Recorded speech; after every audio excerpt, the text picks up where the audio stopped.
It's kind of been me and my mom, you know. Quentin's like a dad to me, teaching me like manly duties that they think my mom's been there all my life. She'll teach me as much as she can, but you know, you can't have a female teach you how to be a man. You always need like a father figure, and that's what he was like. I respond to him just as another human being, you know, not being a middle schooler. He's very open, very honest, and he's very creative. He said he wanted to be a musician, live in LA and be a record producer. He's writing and he's listening and he's communicating. He's a very, very talented young man, and he really's got such a warm heart. He just has incredible character. I've been told I'm not strange, but I'm different. I was like, okay, I can take that, because I know for a fact I'm different. I have ADHD, but I don't show too much of it. Like before I met Quentin, I didn't have much patience. Hanging with him, you know, I kind of learned how to calm down, like be able to stretch time a little bit, enjoy it more and get more out of it and all. They just need exposure, because most of their life is virtual and not real, and life is real, and it needs to be experienced with other people. One of the things we decided to do, because his mother was reading a book by Rick Warren called A Purpose-Driven Life. We're going through it, and I bought each of us journals. Reading is something that like most kids would say they wouldn't like to do, but reading with Quentin, that's fine. Like we'll read a chapter and write it down in a journal. It's just helping me find my purpose, like what we're here for. Because you can have all the money in the world, but money can't buy you happiness. One of the things that's been good is just reading. So we all go through the chapter and read it out loud. And his mom was like, my goodness, his reading has improved. It's been so exciting to see three people at three different ages of life and responding, you know, to this text.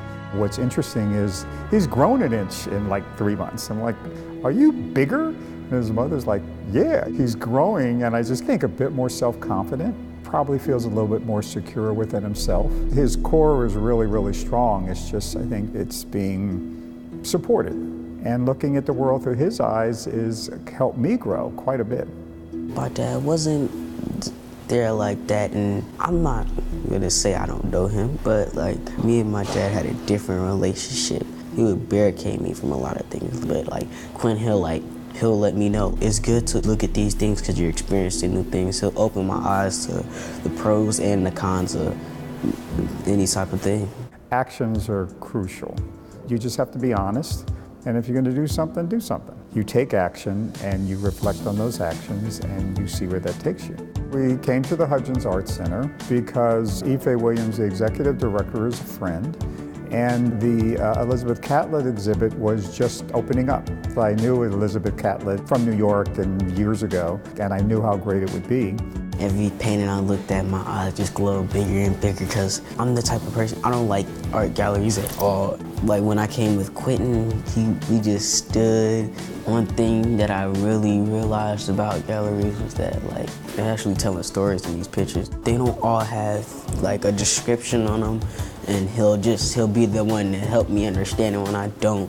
While I was taking Chad and looking at the different works, he turned around and saw the gardens. And I kind of didn't expect a 14-year-old boy to fall in love with gardens, but he was enamored by them. I have a love for like flowers, fish, like everything like peaceful and colorful and all of that. You know, I sat on a bench, just kind of chilled and just enjoyed the quietness.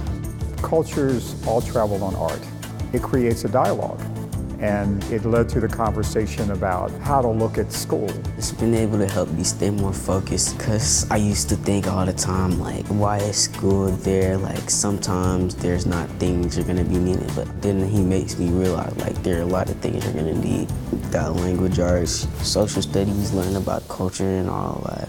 Math can help you financially. What is my primary role as a mentor? This commitment, I'm like, give me a break, an hour, a couple hours a week, that's nothing. Because we all have the same 24 hours in a day. It's just like, what are we going to do? The best way to be selfish is to be selfless. If you want to grow, you just have to give and not be afraid. The potential here is mind-boggling because so many children need it. And I think a lot of people think it's social economic. No, this world we're living in is crazy, and you need some people to help young people because they're influenced by a lot of stuff. I think if they have someone they can go to who's kind of neutral it gives them stability. If you're lucky enough to be alive and to be positive, then you really have to share that. When you share it with these young people like Chad, they get to share it with others and grow up in a real positive light. I told my mom one time, I said, I'm gonna move to LA and pursue my rap career and like spread a positive message and affect people for the better in my type of music. I think it was Dr. King who said, give hope a chance. That's how I see mentorship.